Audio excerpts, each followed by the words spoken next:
non-cooperative wideband spectrum sensing radio network in the cognitive radio. So as you can see, we are from Prairie View, Sister Lab, Prairie View, USA. So the outline of today's discussion is start with introduction. So energy detection technique, the non-cooperative wideband spectrum sensing. So we're going to discuss the cooperative sensing and all the rest. So I'll start from the background because we need to understand what we are actually studying. So the importance of radio spectrum in telecommunication. So the radio spectrum, as we all know, is referred to the range of electromagnetic frequency transmitting data wirelessly through radio waves. And it ranges from 3 GHz to 400 GHz. And also, the radio spectrum is essential for wireless communication, enabling devices to transmit and receive signal over various distances and bandwidth. So more to my background, I'm going to we studied about the licensed user. The licensed user in according to the spectrum allocation, we have the licensed user, that the primary users, and we also have the secondary users, as we will see. So I need to introduce this. So when I'll be mentioning it in the later part of this presentation, you understand what I'm talking about. That's why I brought this slide. So the licensed users are allocated in a specific frequency band for exclusive use. So they are licensed, and usually for services like mobile communication, broadcasting. So, but we are interested in the cellular network of the services. And these are the ranges whereby 5G covers a wide range of frequencies, including some of those also used by earlier generations like 2G, 3G. So, and we are studying 5G. So the unlicensed user, that's the secondary users. So they typically include Wi-Fi, Bluetooth, and IoT devices. And these are open to public for shared access. So as you can see, these are the typical unlicensed frequency band include the industrial, scientific, and the medical bands. As we can see, as I listed them here, because of time, I don't need to expatiate more on them, just for your perusal. So still on the background, the problem segment.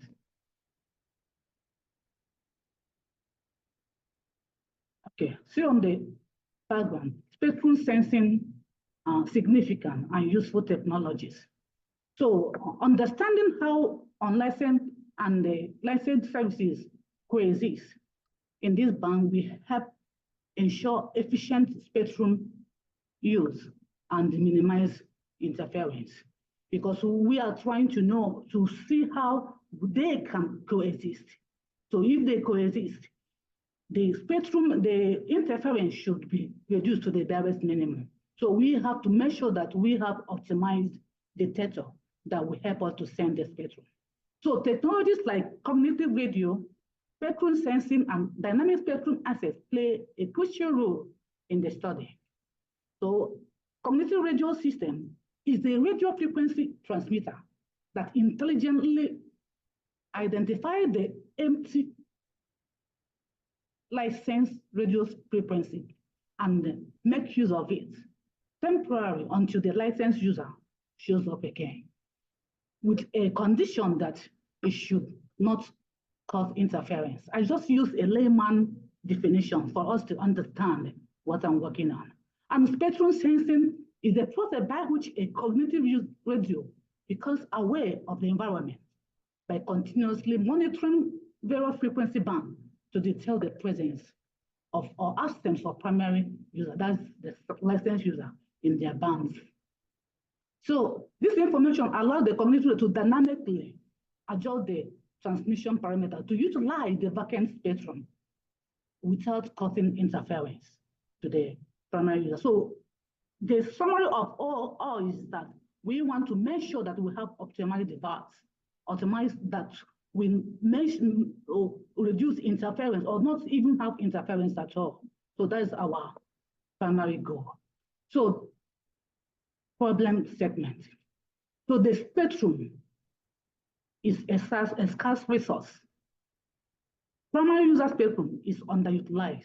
So these are the problem that we want to solve. And need for an efficient detector to send the spectrum to avoid harmful interference to the primary user. So these are the problem that we notice, and we will also see the relevance of the research of this study. The research aims to optimize spectrum sensing in community radio networks, a crucial enabler of dynamic spectrum access in the 5G and beyond era. By assessing noise uncertainty in energy detection, by addressing the noise uncertainty in energy detection, this work will enhance the reliability of spectrum sensing, particularly in the dense and complex environment typical of 5G networks. The relevance of 5G to the study lies in its relevance or reliance on effective spectrum management to meet the demand for bandwidth-hungry application. So these are the significance of the study to the United government. So under the Biden's administration, the US government has prioritized advancing telecommunication techniques and ensuring efficient spectrum management. So the federal government commission and the US Congress also have recognized the importance of spectrum sharing and the need for innovative solutions to address spectrum scarcity. The administration also initiates focus on accelerating 5G deployment and promoting the development of technologies like dynamic spectrum access, which can better utilize the limited available spectrum.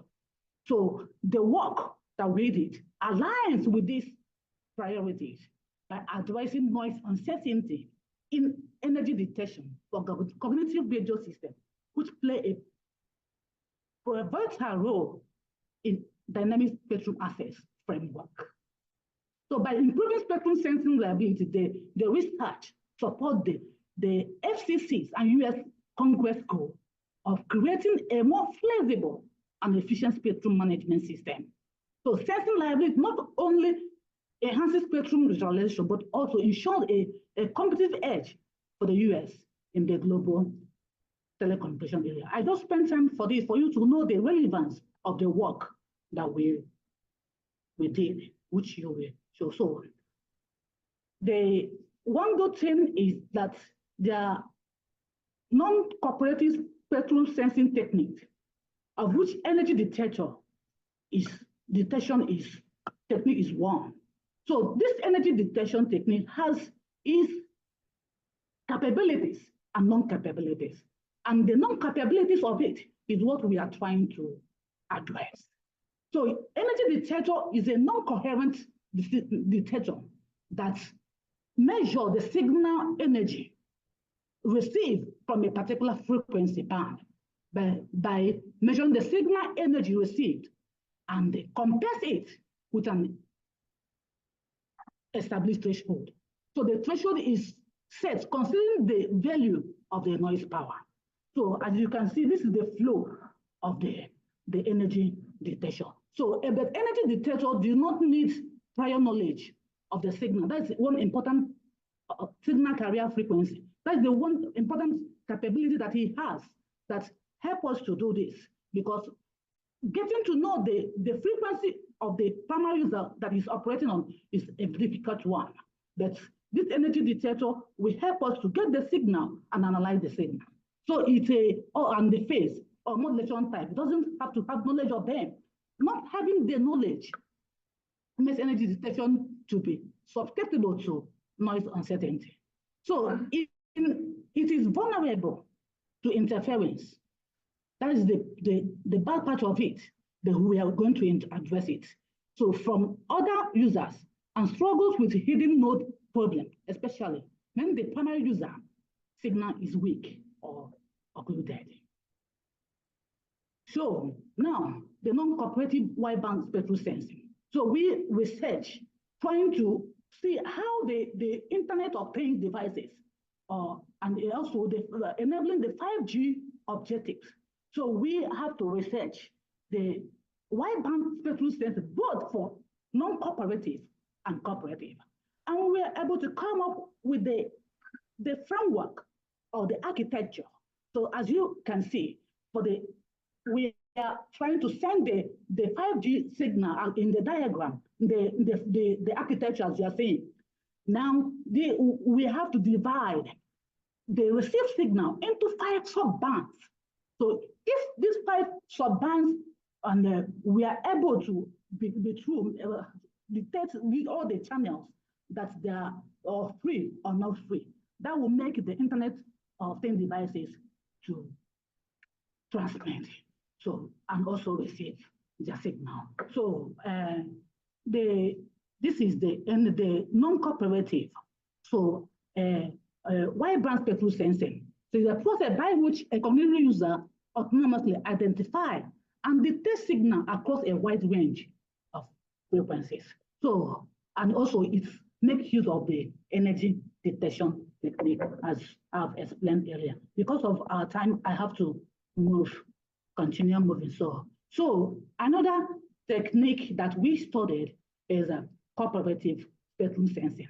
So this cooperative spectral sensing enhances the problem of the energy, the non-cooperative sensing technique by incorporating more users. As the more users are cooperating, but they have to have a common center we call fusion center that will analyze the decision that each of the cognitive users made. So you see, cooperative improve detection accuracy through the cooperation of individual detection, and by having the benefit of spatial diversity, that by combining some spectral sensing problems, such as combating some spectral problems, such as the shadow inferring and the receiver uncertainty issues. So this is so as putting the output is either binary, either 1 or 0. So that is what the decision will be. So in this technique, there are 4 fusion rules, which we analyzed based on their efficiency, as we will see as I'm going. So the OR rule, the logical OR rule establishes the presence of a primary user if at least one SU detects it. So the AND rule, fusion rule, only detects if all the SU detects only the size. If all the SU detect the signal, then the majority rule. For the logical majority rule, a consensus is made if half or more of the SU detect the presence of the primary user. Now, there's the other one which we implemented, as we'll see, the K out of N rule. A decision is made with few K that can correctly detect the signal out of K positive outcomes of N signal cognitive radio.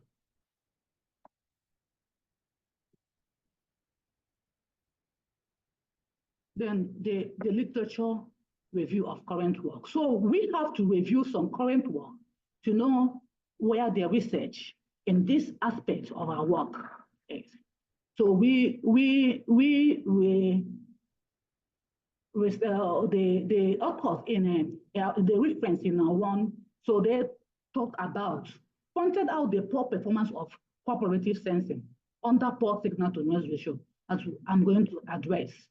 However, our work differs from theirs because we developed a novel architecture of the cooperative wideband spectrum sensing.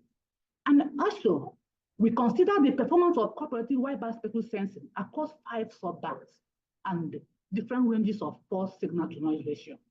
We also consider the performance of the scheme under different ranges of false alarm rates under complex additive white Gaussian noise, which is identical and individually distributed. So the authors also include why why considering an energy efficient spectrum energy efficient system implemented all rule. As I will told you, so all rule just make decision only when one cognitive rule say that yes, the spectrum is vacant or the spectrum is occupied. It makes the rule, so which is very, very dangerous, and it is more prone to interference. But we can see, as we can see in the next slide, then I will review these techniques.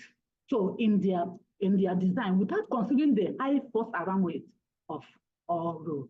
So we consider K out of N in the fusion center decision making because of the effectiveness in the energy efficiency while maintaining low force alarm rates. So this is the table where we compared their performances. So they are in terms of energy efficiency, computational complexity, and the probability of false alarm. So we can see in the R rule, the energy efficiency is very high because you just require only one user to say, make the decision, and every other all the devices will start transmitting and receiving. So as I told you, it's very, very dangerous.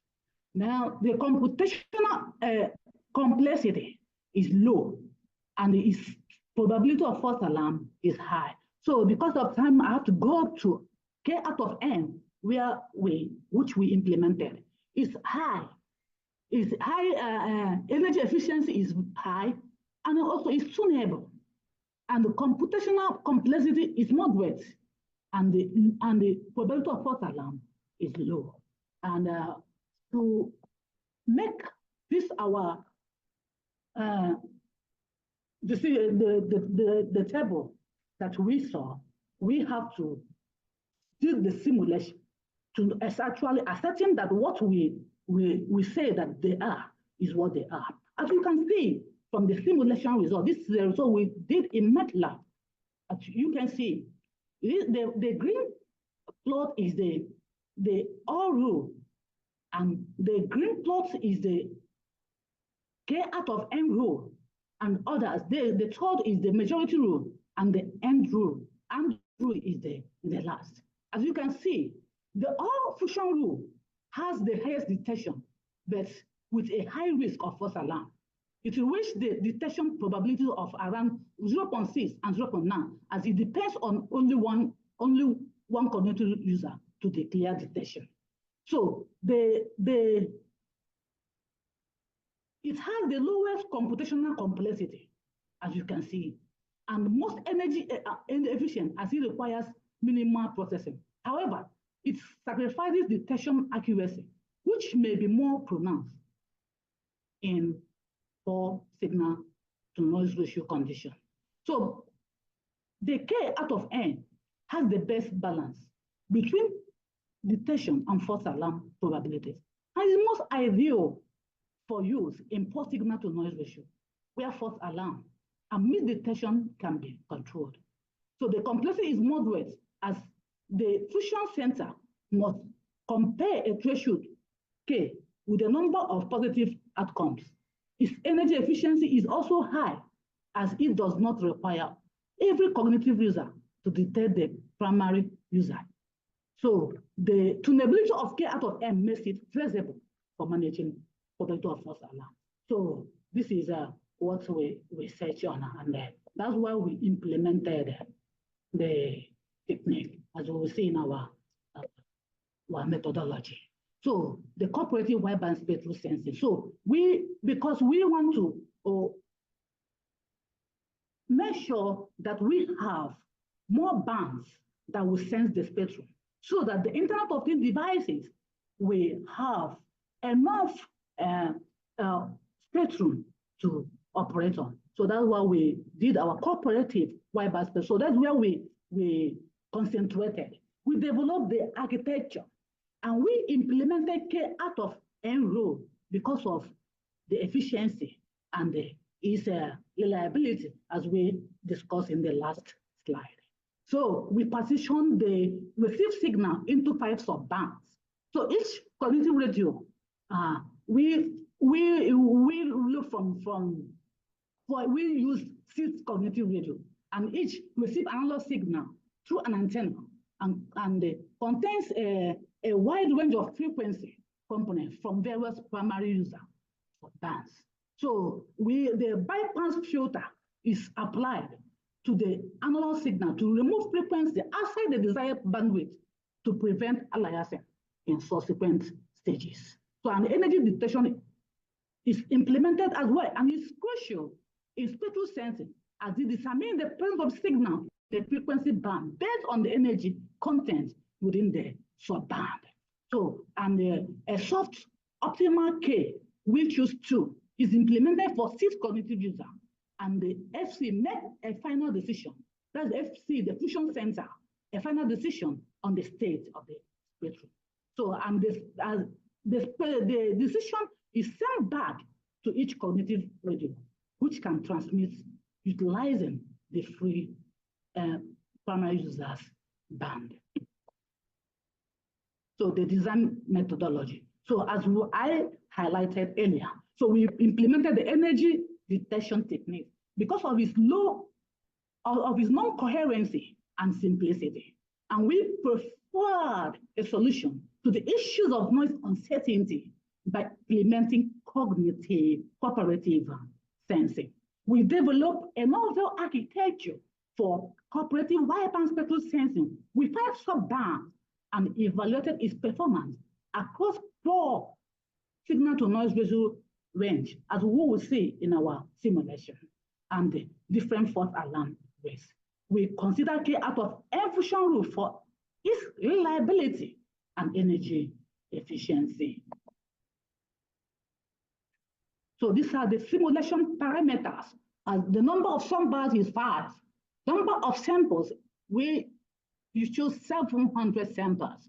Signal-to-noise ratio, we choose from -20 to 8 decibels, because we are trying to, because other subsequent researchers have been making use of signal-to-noise ratio that is positive. And if it is positive, we will see that the cooperative sensing will always outperform non-cooperative sensing. But in our research, we're trying to see, okay, what happens if the signal-to-noise ratio is poor? What will happen to these Internet of Things devices? How would they also perform very well? Would the cooperative sensing perform very well under poor signal-to-noise ratio? So that is the background of this research, and that's why we chose between -20 to 0 decibel. And the primary user, as you can see from the diagram, the architecture is 1. And the SQs we choose for this particular segment of our research, 6 cognitive radios. And the K that we choose is 2. And the point of false alarm range that we choose is from 0 to 0.01 to 1. And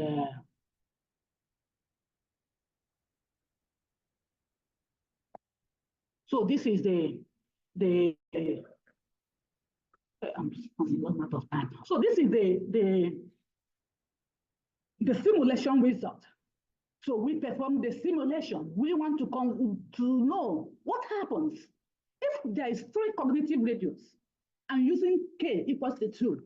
That's how will they perform? So under this scenario, we compared it with cooperative subband and also non-cooperative subband under wideband spectrum sensing. So as we can see, so when the K is equal to 2 for 3 cognitive users, the non-cooperative sensing has performed the cooperative sensing. As you can see, the plots with without the dashed line is the non-cooperative plot. The plot with dashed line is the cooperative plot. As you see, under very low false alarm, the non-cooperative outperform the cooperative sensing under this K equal to 3. Then we tried, okay, let us increase K, the cooperative radius and see. And we applied the same tool. And we saw that the cooperative sensing just tried to outperform small, but both of them were like doing marriage. They were like, so there was much significance of its performance, because we are considering at low false alarm rate, what happens? Will this cooperative sensing still give us a better result than non-cooperative sensing? Because the cooperative sensing is technique, is the technique that will solve this problem of noise uncertainty in energy detection. So that's why we took this. So also doing this under additive white Gaussian noise. So we now see that the cooperative sensing didn't perform very well to compare with non-cooperative sensing. Under low signal to noise ratio.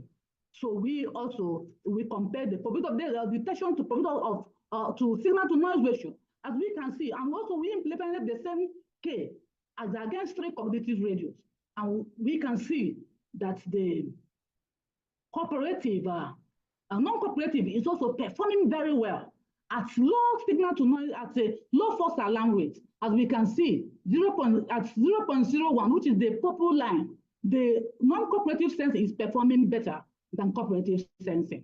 And even at the pink line, 0.10 false alarm rate, the cooperative, non-cooperative sensing is also performing better than the cooperative sensing. Now we have to test it in when 6 cognitive under with K equals to 2.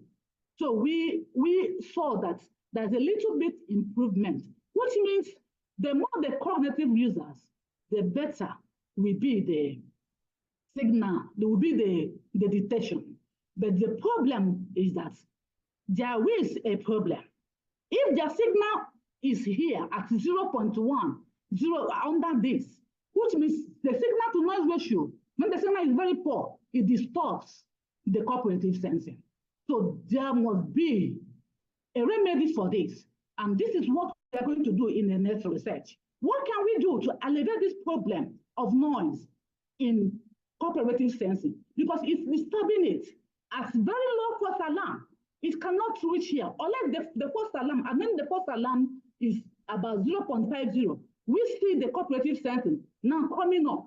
And the problem with this is that when the false alarm increases, when the false alarm increases, it is detecting, there's a problem because it will be detecting both the signal and the noise. And this is what we don't want. So the research now is how to improve the cooperative sensing and maximizing the signal to noise ratio, so that under very low false alarm, we can get at least a rate of 0.6 or 0.8 or 0.9. So that is what we are going to do in our next research. So we have, in conclusion, so the study underscores the benefit of energy detectors in enhancing wideband spectral sensing within cognitive radio networks, which is crucial for achieving optimal spectrum utilization amidst the complexities of the 5G era.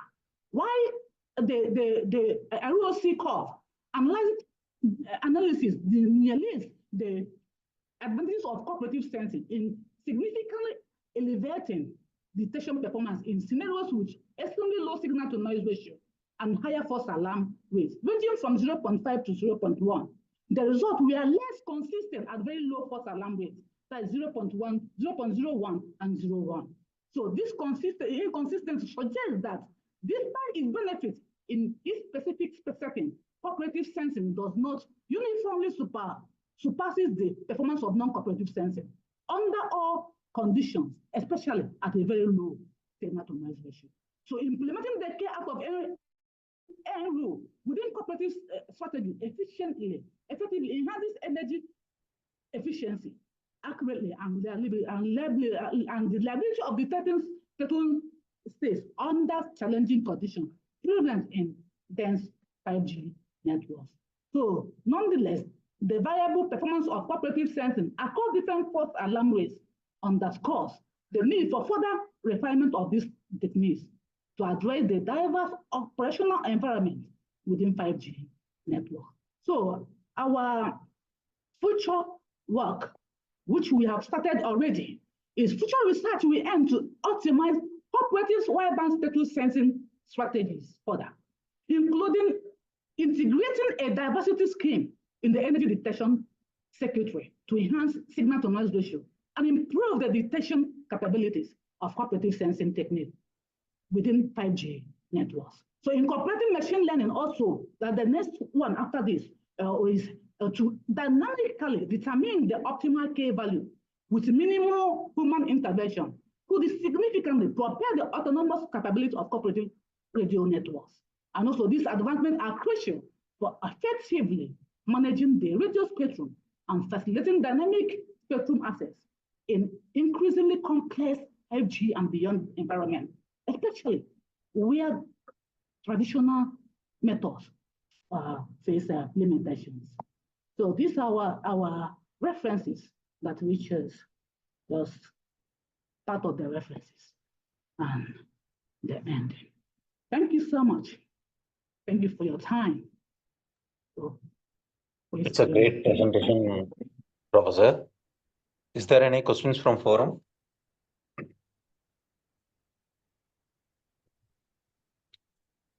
Hello? Yeah, is there anyone having questions from forum? Any? I think there is no questions, Professor. And thank you once again. Thank you. Okay. Let's